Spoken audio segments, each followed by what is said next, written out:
Gue mau ceritain satu kisah yang sampai sekarang masih bikin bulu kuduk gue berdiri kalau ingat. Ini bukan pengalaman gue langsung, tapi cerita dari seorang teman lama yang dulu kerja sebagai kurir antar makanan online.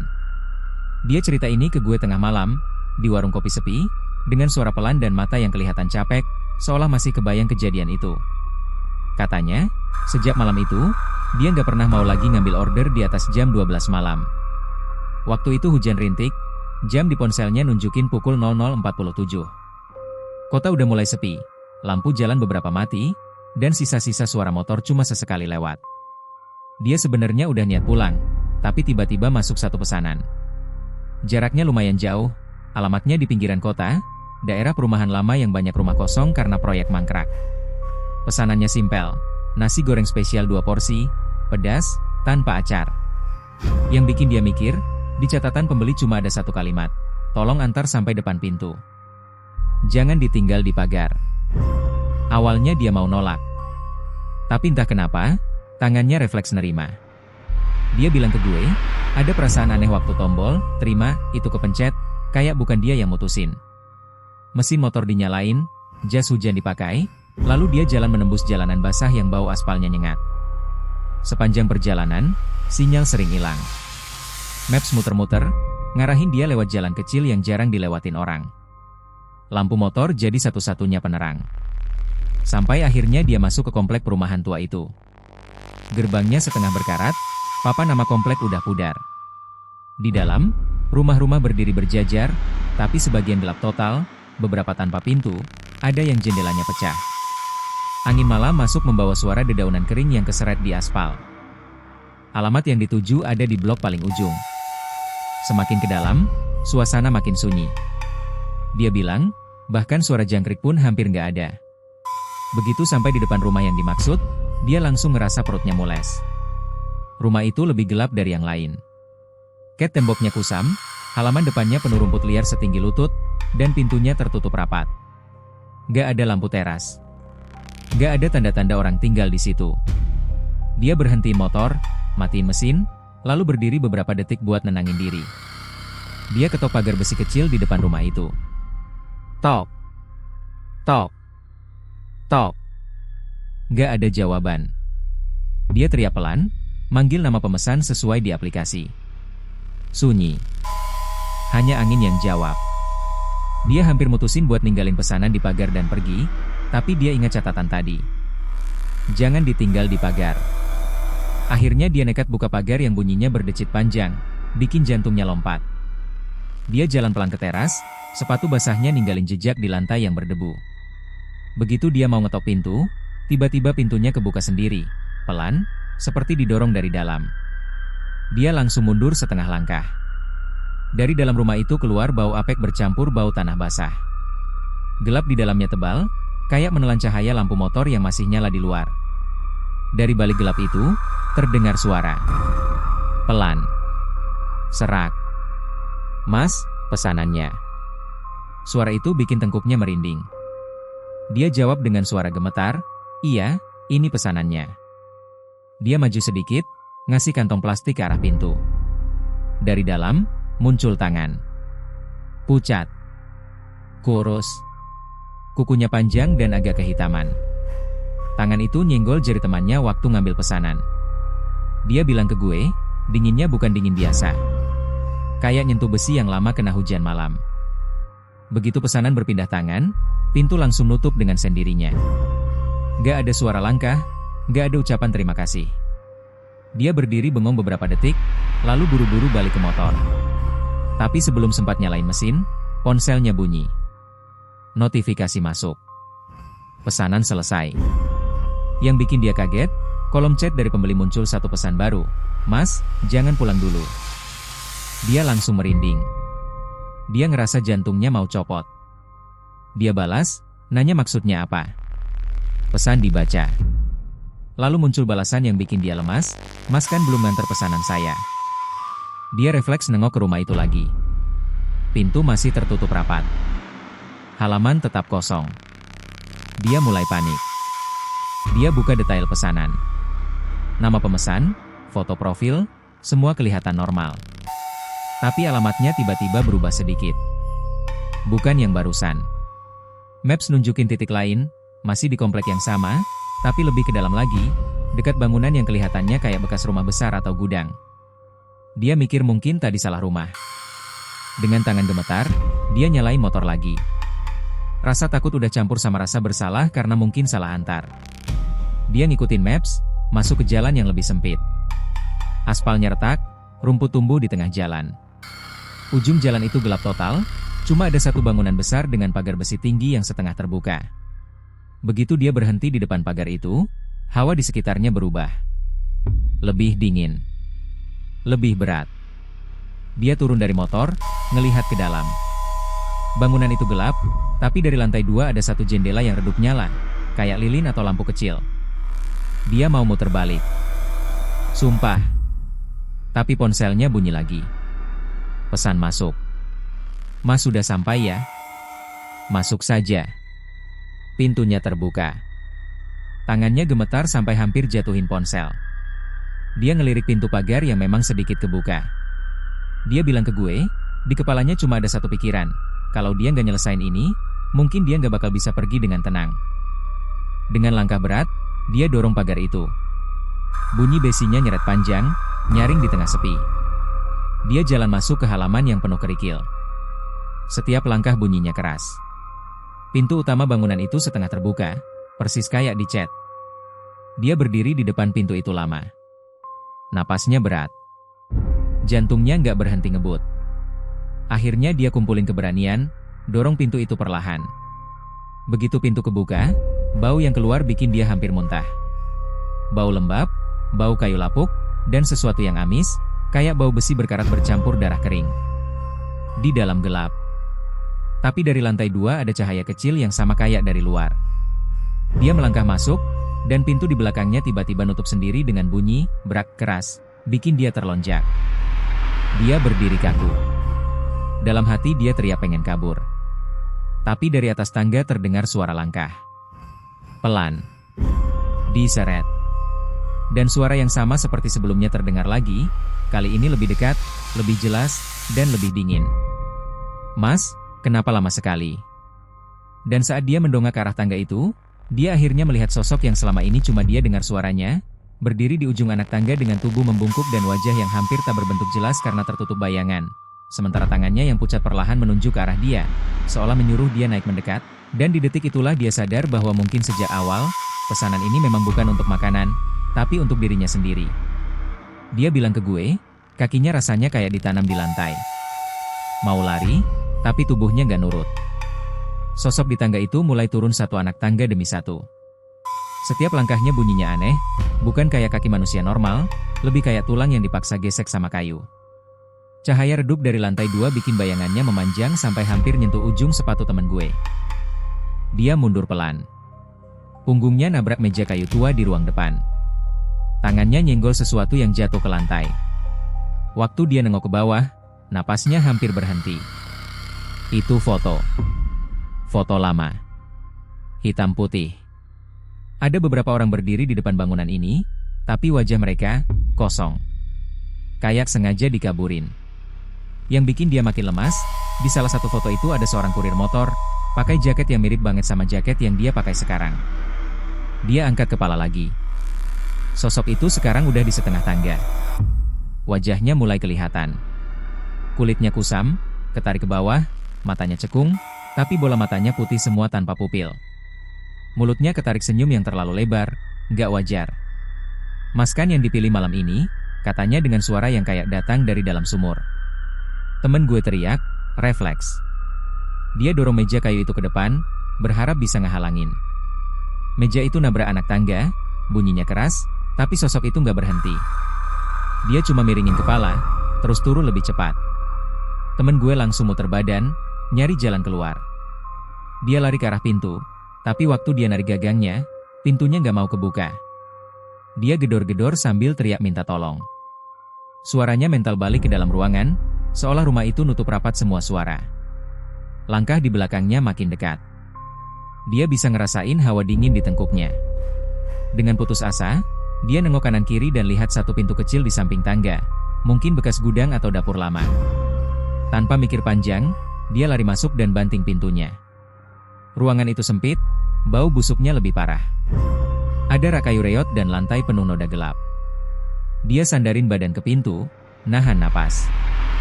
Dari luar, terdengar suara gesekan kuku di pintu. Pelan. Lambat. Tapi bikin jantung mau pecah. Mas nggak bisa sembunyi. Suara itu terdengar lagi, kali ini lebih dekat, tepat di balik pintu. Temen gue pegang ponselnya dengan tangan gemetar. Dia coba nelpon siapa aja. Temennya. Keluarganya. Gak ada sinyal. Layar cuma nunjukin satu bar kosong. Tapi tiba-tiba aplikasi pesan antar makanan itu kebuka sendiri. Layar berubah gelap, lalu muncul notifikasi baru. Pesanan belum selesai. Dia hampir nangis. Dia ketik dengan jari gemetar, "Tolong saya. Saya sudah antar." Balasan langsung muncul, cepat banget. "Belum. Mas belum masuk ke rumah saya sepenuhnya." Tiba-tiba pintu di depannya didorong dari luar. Kuat. Sekali. 2 kali. Kayu pintu mulai retak. Dia panik. Matanya muter nyari apa aja yang bisa dipakai. Dia nemu besi tua, mungkin bekas kaki meja. Dia pegang rat-rat. Dorongan ketiga bikin pintu kebuka setengah. Dari celah itu, muncul tangan pucat dengan kuku panjang. Jari-jarinya nyoba nyangkut di pinggir pintu, maksa buka lebih lebar. Temen gue refleks ayun besi itu. Hantam tangan itu sekuat tenaga. Terdengar bunyi retak, tapi bukan suara tulang manusia, lebih kayak kayu kering dipatahkan. Tangan itu narik balik. Dari luar terdengar suara tawa. Pelan. Serak. Tapi jelas senang. "Mas malah bikin saya makin lapar." Sekejap kemudian, semua jadi sunyi. Gak ada suara langkah. Gak ada suara napas. Temen gue berdiri gemetar, nunggu beberapa menit yang rasanya kayak sejam. Akhirnya dia berani buka pintu sedikit. Lorong kosong. Tangga kosong. Ruangan depan kosong. Kayak gak pernah ada siapa-siapa. Dia jalan pelan ke pintu utama. Kali ini pintunya kebuka. Tanpa mikir, dia lari keluar, lompat ke motor, dan tancap gas sekencang-kencangnya. Dia nggak berani nengok spion. Dia cuma fokus keluar dari komplek itu. Begitu sampai jalan besar yang rame, dia baru berani berhenti. Nafasnya megap-megap. Tangannya gemetar parah sampai kunci motor hampir jatuh. Dia cek ponselnya. Aplikasi masih kebuka. Status pesanan berubah jadi selesai. Tapi belum sempat dia lega, muncul notifikasi terakhir yang bikin darahnya serasa berhenti mengalir. "Terima kasih, Mas. Sampai ketemu lagi besok malam." Dan yang bikin dia makin hancur, di bawah pesan itu, muncul alamat baru yang otomatis tersimpan sebagai favorit, alamat rumah kontrakannya sendiri. Temen gue bilang, waktu dia baca alamat itu, kepalanya langsung pusing. Pandangannya berkunang-kunang. Dia tutup aplikasi itu secepat mungkin, matiin ponsel, terus duduk di pinggir jalan sambil nunduk, napasnya masih gak karuan. Dalam hati dia terus ngulang doa apa aja yang dia hafal. Dia nunggu hampir setengah jam sebelum berani nyalain motor lagi dan pulang ke kontrakan. Sepanjang jalan pulang, perasaannya gak enak. Bukan cuma takut, tapi kayak ada yang ngikutin. Beberapa kali dia ngerasa ada motor lain di belakangnya, tapi setiap dia nengok spion, jalan kosong. Lampu-lampu toko udah banyak yang mati. Jalanan jadi lebih sunyi dari biasanya. Begitu sampai di depan kontrakan, dia berhenti lama. Biasanya dia langsung masuk, tapi malam itu dia berdiri di depan pintu sambil merhatiin sekitar. Semua kelihatan normal. Tetangga sebelah rumah lampunya masih nyala, ada suara TV samar. Dia tarik napas dalam-dalam, buka pintu, dan masuk. Di dalam kontrakan, suasananya aneh. Lebih dingin. Bau lembab samar tercium, padahal biasanya nggak pernah begitu. Dia nyalain lampu ruang tamu. Semuanya kelihatan sama seperti biasa. Sofa kecil di pojok, meja makan lipat, dapur sempit di belakang. Dia taruh helm dan jaket, terus duduk di sofa sambil megang kepala. Baru beberapa menit duduk, dia dengar suara notifikasi. Dari ponsel yang dia taruh di meja. Padahal dia yakin tadi sudah matiin. Perlahan dia nengok. Layarnya nyala sendiri. Aplikasi itu kebuka lagi. Muncul satu pesan. "Mas sudah di rumah ya?" Temen gue langsung berdiri. Jantungnya berdebar nggak karuan. Dia balas dengan gemetar, "Kenapa alamat rumah saya ada di situ?" Pesan dibaca. Beberapa detik kemudian, balasan muncul. "Karena sekarang giliran saya yang diantar." Dia langsung merinding. Dia muter badan, ngecek pintu. Masih terkunci. Jendela tertutup. Tapi tiba-tiba, dari dapur, terdengar suara air menetes. Padahal keran sudah ditutup rapat sebelum dia pergi. Tok, tok, tok. Dia jalan pelan ke arah dapur. Lampu dapur masih mati. Dia nyalain saklarnya. Begitu lampu nyala, dia lihat keran wastafel terbuka sedikit. Air netes pelan. Tapi yang bikin dia kaku, di lantai bawah wastafel ada jejak kaki basah. Kecil, pucat. Bukan jejak sepatunya. Jejak itu mengarah ke arah kamar tidur. Dia mundur satu langkah. Napasnya mulai berat. Dari arah kamar, terdengar suara gesekan, kayak orang nyeret sesuatu di lantai. Pelan. Tapi jelas. Ponselnya bunyi lagi. "Mas jangan takut. Saya cuma mau duduk sebentar." Dia langsung lari ke pintu depan. Tangannya gemetar waktu muter kunci. Begitu pintu kebuka, angin dingin langsung masuk. Tapi sebelum sempat keluar, dia dengar suara langkah cepat dari belakangnya. Dia refleks nengok. Di ambang pintu kamar tidurnya, berdiri sosok itu. Kali ini kelihatan lebih jelas. Tubuhnya lebih tinggi dari manusia normal. Bajunya compang-camping, basah, dan berwarna gelap. Wajahnya pucat, matanya masih putih tanpa bola hitam. Tapi sekarang, mulutnya lebih lebar, seperti robek sampai ke pipi. "Mas lupa," katanya sambil melangkah maju. "Pesanan belum dibayar lunas." Temen gue teriak sekencang-kencangnya. Dia lari keluar kontrakan tanpa nutup pintu, lompat ke motor, dan tancap gas. Dia nggak peduli masih pakai sandal rumah. Dia cuma pengen jauh dari tempat itu. Dia berhenti di masjid yang masih buka 24 jam. Dia masuk, duduk di pojok, badan gemetar, dan baru bisa nangis. Sampai subuh, dia nggak berani pulang. Pagi harinya, setelah matahari naik, dia balik ke kontrakan ditemani temannya. Begitu pintu dibuka, semua kelihatan normal. Gak ada jejak kaki. Gak ada bau lembab. Dapur kering. Kamar rapi. Seolah kejadian semalam cuma mimpi. Tapi waktu dia buka ponselnya, ada satu notifikasi yang masuk jam 3.17 pagi. Review pesanan bintang 5. Pelayanan cepat. Kurirnya ramah.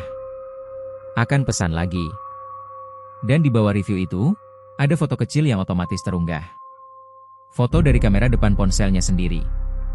Wajah temen gue kelihatan pucat, matanya merah, dan di belakangnya, tepat di bahu kirinya, ada bayangan hitam tinggi yang berdiri sambil tersenyum lebar. Waktu dia nunjukin foto itu ke gue, tangannya masih gemetar. Katanya, sejak malam itu hidupnya nggak pernah sama lagi. Dia berhenti kerja jadi kurir, pindah kontrakan, bahkan ganti nomor. Tapi yang dia kira bakal selesai ternyata baru mulai. Beberapa hari setelah kejadian itu, dia mulai ngerasa ada yang aneh sama tubuhnya. Setiap malam jam 2 lewat sedikit, badannya tiba-tiba dingin. Merinding dari ujung kaki sampai ke leher. Nafasnya berat. Kadang-kadang, tanpa sadar, dia bangun dari tidur sambil duduk tegak, mata terbuka, tapi pikirannya kosong.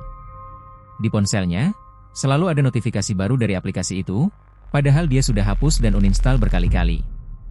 Notifikasinya selalu sama. Order masuk. Pertama dia cuekin. Dia matiin ponsel, taruh jauh dari tempat tidur. Tapi tetap aja, tengah malam, suara getar itu selalu muncul. Bahkan pernah satu malam, ponselnya mati total karena baterai habis, tapi suara notifikasi itu tetap terdengar dari meja. Kayak suara itu datang bukan dari mesin, tapi dari udara di sekitarnya. Puncaknya terjadi seminggu setelah kejadian di kontrakan lama. Malam itu dia lagi di rumah orang tuanya, di kampung. Dia mikir, kalau dekat keluarga, dekat orang banyak, gangguan itu bakal berhenti. Sekitar jam 1.30, dia terbangun karena mimpi buruk. Mimpinya dia lagi ngantar pesanan ke rumah besar itu lagi, tapi kali ini yang berdiri di tangga bukan sosok itu, melainkan dirinya sendiri, dengan mata putih dan senyum robek. Dia bangun dengan keringat dingin. Kamar gelap. Kipas angin berputar pelan. Semua kelihatan normal. Sampai tiba-tiba terdengar suara motor berhenti di depan rumah.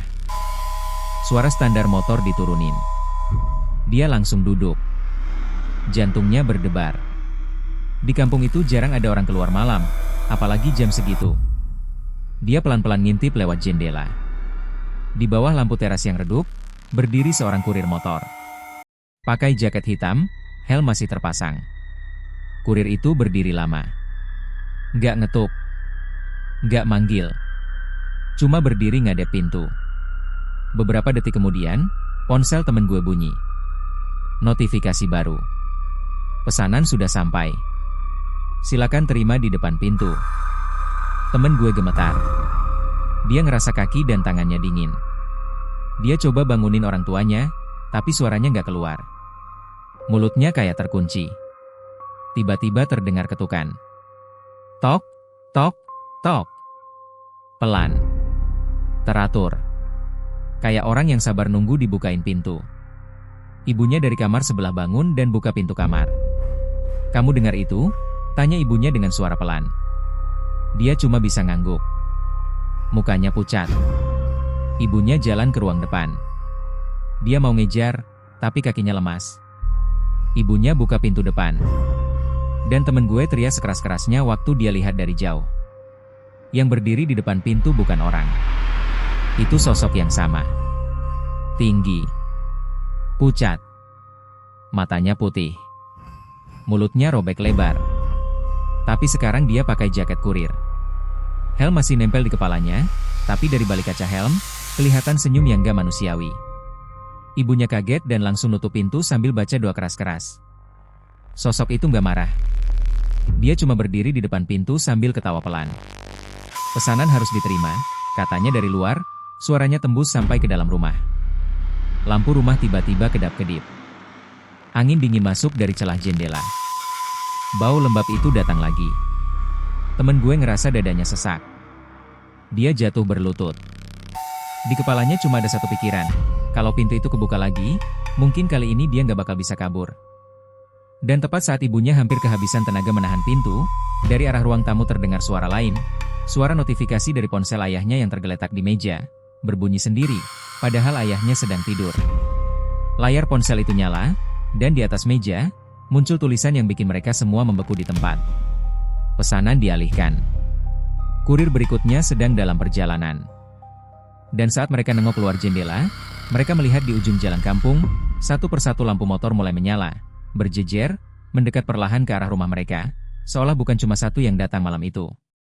Temen gue bilang, suasana di dalam rumah langsung berubah jadi kacau. Ibunya masih nahan pintu depan sambil teriak minta ayahnya bangun. Ayahnya keluar kamar dengan wajah bingung, belum sempat ngerti apa yang terjadi. Tapi begitu dengar suara ketukan berat dari luar dan lihat ekspresi panik semua orang, dia langsung bantu dorong pintu dari dalam. Di luar, suara mesin motor makin jelas. 1, 2, 3, entah berapa banyak. Suaranya berhenti hampir bersamaan. Lalu hening. Sunyi yang bikin telinga berdengung. Tiba-tiba terdengar suara langkah kaki. Bukan satu orang. Banyak. Dari berbagai arah. Kayak ada yang ngelilingin rumah. Pak! Bu, suara temen gue gemetar. Jangan buka pintu. Apapun yang terjadi, jangan buka. Belum selesai dia ngomong, terdengar suara ketukan dari jendela samping. Tok, tok, tok. Lalu dari jendela belakang. Tok, tok, tok. Dan akhirnya dari pintu depan lagi. Dor. Dor. Dor. Ketukannya makin keras. Kayak bukan pakai tangan manusia. Kaca jendela bergetar. Figura foto di dinding jatuh satu persatu. Dari luar, suara-suara mulai terdengar bersahut-sahutan. Bukan cuma satu suara serak yang dia kenal. Banyak suara. Nada mereka beda-beda, tapi semua ngomong kalimat yang sama. Pesanan harus diterima. Buka pintu. Waktunya bayar. Temen gue nutup telinga. Kepalanya pusing. Pandangannya mulai gelap. Di sela-sela suara itu, dia dengar bisikan yang lebih pelan, lebih dekat, kayak tepat di samping telinganya sendiri. Kalau kamu nggak buka, mereka yang akan ambil keluargamu sebagai pengganti. Dia langsung teriak, nangis, dan jatuh ke lantai. Ibunya juga mulai menangis sambil baca doa keras-keras. Ayahnya mukul pintu pakai lemari kecil buat nambah ganjel. Ketukan makin brutal. Salah satu kaca jendela retak. Di tengah kepanikan itu, temen gue tiba-tiba keinget satu hal. Waktu di rumah besar itu, sosok itu bilang dia dipilih. Mungkin ini bukan cuma soal pesanan, tapi soal siapa yang harus ikut. Dengan sisa tenaga, dia bangun dan lari ke kamar. Dia ambil jaket kurir lamanya yang masih dia simpan di tas. Tangannya gemetar waktu dia pakai jaket itu lagi. Begitu resleting ditarik naik, kepalanya langsung pusing hebat. Ruangan kayak muter. Dia jalan tertatih ke ruang depan. Ibunya nangis lihat dia pakai jaket itu lagi. Ayahnya teriak nyuruh dia berhenti. Tapi dia bilang, kalau ini memang harus selesai, biar dia yang selesaiin. Dia buka aplikasi di ponselnya dengan tangan gemetar. Layar langsung berubah gelap. Muncul satu tombol besar di tengah. Terima pesanan terakhir. Di bawahnya ada alamat. Bukan rumah besar. Bukan kontrakan lama. Alamat itu, kuburan tua di pinggir kampung. Dari luar rumah, semua suara tiba-tiba berhenti. Mesin motor mati bersamaan. Sunyi. Seolah mereka semua nunggu keputusan. Dengan napas terengah, temen gue nekan tombol itu. Begitu tombol ditekan, semua lampu rumah mati seketika. Gelap total. Angin kencang masuk, bikin tirai terangkat. Di depan pintu, terdengar suara langkah mundur. Satu persatu. Menjauh. Beberapa detik kemudian, lampu nyala lagi. Di luar rumah, kosong. Jalan sepi. Gak ada motor. Gak ada sosok tinggi itu. Kayak semua cuma mimpi buruk. Tapi di ponselnya, status pesanan berubah jadi aktif. Ada timer berjalan mundur. 30 menit. Di bawahnya tertulis, antar sebelum waktu habis. Jika gagal, pesanan akan diambil paksa. Temen gue nengok ke orang tuanya. Wajah mereka pucat, mata merah karena nangis. Tanpa banyak bicara, dia ambil kunci motor dan melangkah keluar rumah.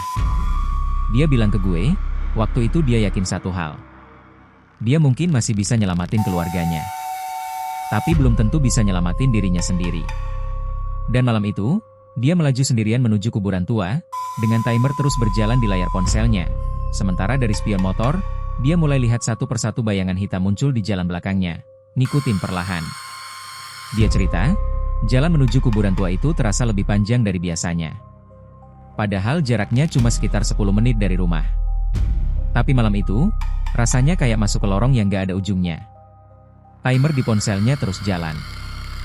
28 menit. 27 menit, setiap detik bunyinya berdetak di kepalanya. Udara makin dingin. Kabut tipis mulai turun. Lampu jalan satu persatu mati waktu dia lewat, seolah ada yang memadamkan dari belakang. Di spion, bayangan-bayangan hitam itu masih ada. Bentuknya samar, tapi jumlahnya makin banyak. Ada yang tinggi, ada yang bungkuk, ada yang jalannya kayak diseret. Begitu dia sampai di gerbang kuburan tua, jam di ponsel nunjukin 19 menit tersisa. Gerbang besi kuburan itu terbuka setengah. Berderit pelan waktu dia dorong. Dia masuk, matiin motor, dan berdiri sendirian di tengah barisan nisan yang miring-miring. Aplikasi di ponselnya otomatis kebuka. Peta nunjukin titik tujuan ada di tengah kuburan, dekat pohon beringin besar yang akarnya menjalar kemana-mana. Dia jalan pelan ke arah sana. Setiap langkahnya makin berat. Seolah tanah di bawah kakinya narik dia turun. Bau tanah basah dan bunga kamboja kecium kuat. Sampai di bawah pohon beringin itu, dia berhenti. Di sana ada satu makam yang beda dari yang lain. Nisan batu hitam, masih kelihatan baru, tapi namanya nggak tertulis. Cuma ada satu kalimat yang diukir dalam. Untuk yang dipilih. Timer di ponselnya bunyi. 10 menit tersisa. Tiba-tiba angin kencang bertiup. Daun beringin bergoyang keras. Dari balik kabut, satu persatu sosok hitam itu muncul. Mereka berdiri melingkar, ngurung dia di sekitar makam itu. Dan dari depan, muncul sosok yang pertama kali dia temui di rumah besar itu. Sekarang wajahnya lebih jelas. Kulitnya pecah-pecah. Dari celahnya kelihatan warna gelap, bukan daging manusia. Matanya tetap putih, tapi sekarang keluar cairan hitam pelan-pelan. "Bagus," katanya. "Kamu tepat waktu." Temen gue gemetar. "Apa yang harus saya antar?" tanyanya dengan suara bergetar. Sosok itu tersenyum lebar.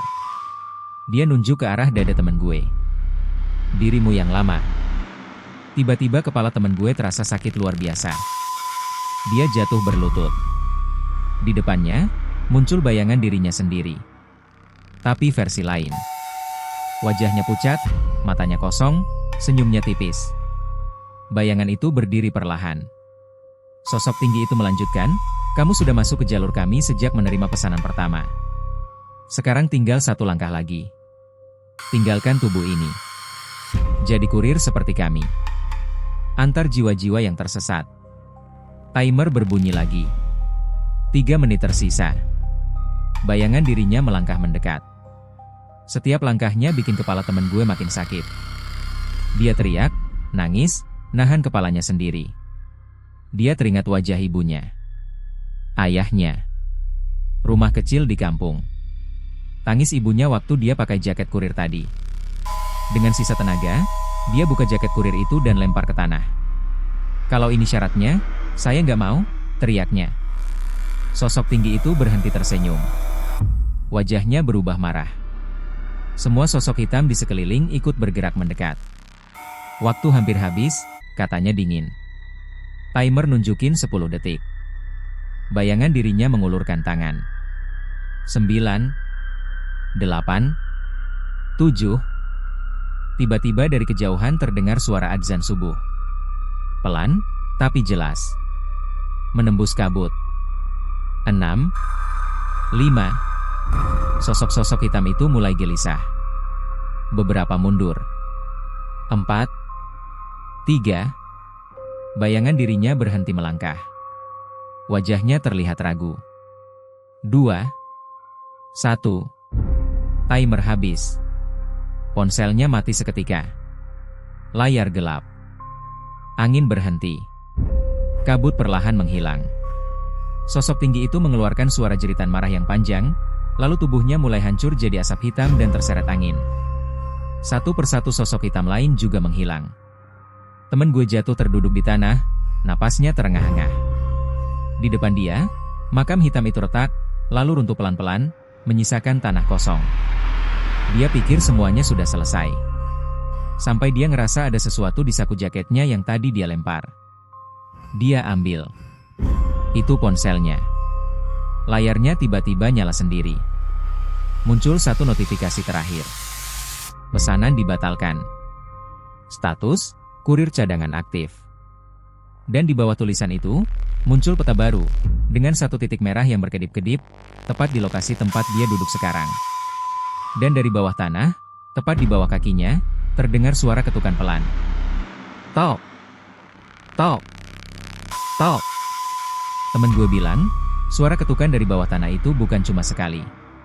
Setelah 3 kali ketukan pertama, tanah di depan kakinya mulai bergerak. Pelan. Retak kecil muncul di permukaan makam yang tadi runtuh. Dia mundur sambil gemetar, napasnya tersengal.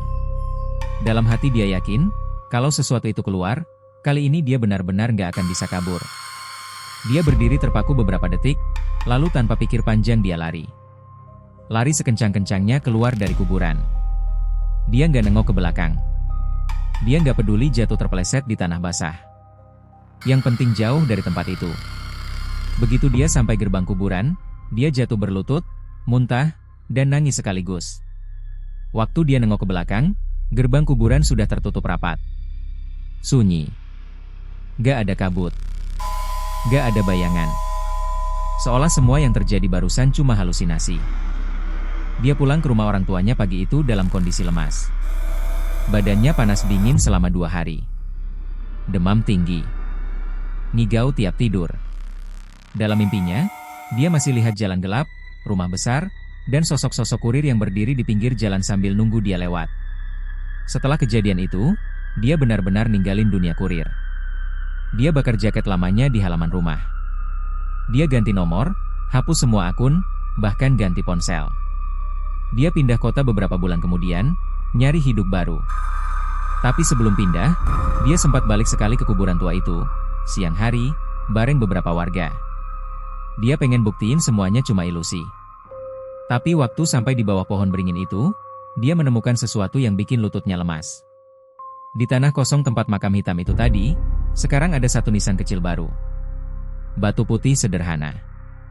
Masih bersih. Di atasnya tertulis satu nama. Namanya sendiri. Lengkap. Dengan tanggal lahir yang benar. Dan kolom tanggal kematian masih kosong. Dia nggak berani cerita ke siapa-siapa selain gue. Katanya, sejak hari itu, tiap jam 12 malam lewat sedikit, dia selalu dengar suara notifikasi samar, entah dari mana asalnya. Kadang dari arah jendela. Kadang dari dalam lemari. Kadang dari kamar mandi. Bunyi khas itu. Order masuk. Dan sekarang, setelah gue ceritain kisah ini ke kalian semua di sini, jujur aja, beberapa menit yang lalu, ponsel gue juga sempat bergetar sendiri. Layar nyala. Gak ada aplikasi yang kebuka. Cuma ada satu tulisan di tengah layar. Kurir berikutnya sedang online. Jadi kalau suatu malam nanti kalian pesan makanan larut malam, dan kurir yang datang berdiri terlalu lama di depan rumah kalian, diam, gak ngomong apa-apa, cuma menunduk sambil senyum tipis. Tolong pikir 2 kali sebelum buka pintu. Karena mungkin, yang datang bukan cuma bawa pesanan. Dan sebelum gue tutup cerita ini, kalau kalian suka cerita seperti ini, jangan lupa subscribe, like, dan share video ini ke teman kalian. Supaya gue bisa terus bawain kisah-kisah horor nyata yang bikin merinding dan gak bisa tidur nyenyak. Tulis juga di kolom komentar kalau kalian pernah ngalamin kejadian aneh saat pulang malam atau nerima tamu tak dikenal. Siapa tahu ceritanya bakal gue angkat di episode selanjutnya. Terima kasih sudah nonton sampai habis. Jaga diri kalian baik-baik. Karena di luar sana, mungkin ada yang sedang menunggu pesanan berikutnya.